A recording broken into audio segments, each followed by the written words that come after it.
activities that Marriott has been doing in Hyderabad.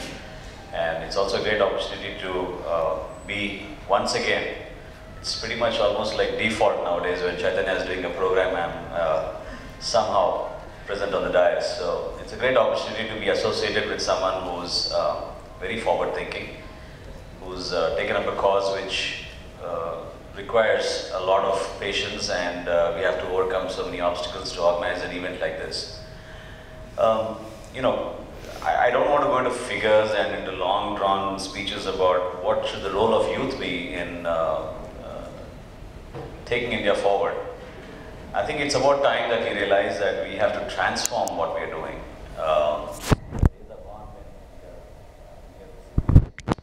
And we have to learn to be participants. That's the difference here. I think most of the youth that I see today are all very comfortable in what they're doing. Most of them are looking at a career-oriented life, looking at jobs ahead, looking at how wonderful it would be to travel to the West, get additional education, and also see how best you can improve your own living standards. Now that is an attitude which no doubt helps a person get charged up, but I think in a country like India, don't you think we are tired of continuously being called part of a developing world, of being a developing nation? I think it's about time we stood up and say that we are a developed nation. You know, we are a country that's proudly accomplishing 9% growth rate. We are also a country where we have the best of the talented youth in all fields except, unfortunately, in politics.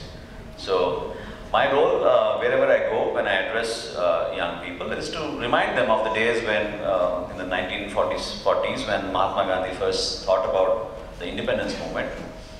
His first call was for the youth. He said, youth need to participate in the freedom movement. The reason why he said that was because, exactly like what Karna Gopal said, is, you know, you're far more open to accepting new things. You're less cynical than many others. You're brave, you're energetic, you have a passion. These are the wonderful traits that make a human being give back something to the society. Look at the school that, you know, Marriott and Passionate Foundation have taken up in Bhuvanpalli. Chaitanya was telling me that, you know, what used to be a 95 school-going children's school has suddenly become 180. That's tremendous, just because of a small probably it would be a very uneventful thing if we don't mention about it in such programs. Because what is a banana to a child? What is an egg to a child? What is an egg or a banana to you in your life? It's nothing. The way we grow up, the way our parents have molded us, the way our teachers have given us a wonderful foundation is not what they are entitled to, unfortunately. They are not the ones who are receiving what they should be receiving. So I think some of that passion should come from all of us. We all should learn at a very early age to give something back to our country, to give something back to the society, to ensure that equitable distribution of wealth and knowledge happens all across India. Now I think all of you, I mean, I've been to your school. I was just checking with Chaitanya where you all were from, looking at the uniforms, but Abhyasa is a program where we went back into the Gurukul form of education. Similarly, once you guys graduate, I think you should adopt a village.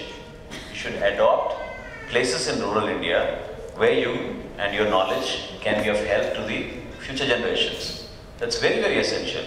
To sit back and criticize the politicians of India, or to sit back and criticize the government that to most people is not functional, is wonderful.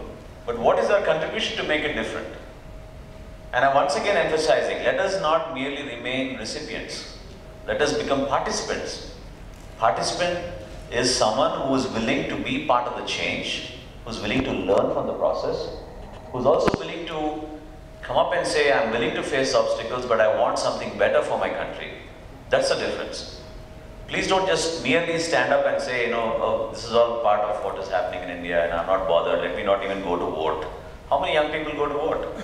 You know the saddest thing about India, like what she was mentioning to you about a figure about how young India is. The saddest part of India is 50% of our population is below 40. And the people who are voted to power and the people who govern us are all above 60. So this is a wake-up call. I mean, you guys need to realize what's happening. Why is it that young people are not coming forward into politics? Why is it that, you know, the politicians of today are not giving enough encouragement for the young people to come forward and get involved in day-to-day politics? So this is something which is certainly a good starting point to realize that we are the ones who have a strong shoulder. We are the ones who can carry the burden of taking India forward. Now the Millennium Development Goals of the UN, which is, you know, the priority this year, considering that it is the year of the youth, is certainly about eliminating poverty. In India, fortunately, over the past 60 years, the various programs that have been implemented by several governments, we've been able to eliminate hunger, but we have not yet eliminated poverty. Poverty still is an issue that we all have to deal with. And this is not mere wishful thinking. We have to encourage people to be more honest. We have to come up with systems that can deliver more effectively.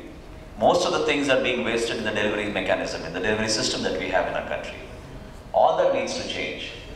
And for heaven's sake, I think all of you, if you realize that part of your career, part of your commitment to growing up in life is also a commitment to our own country, is having a clarity of thought and the ability to communicate.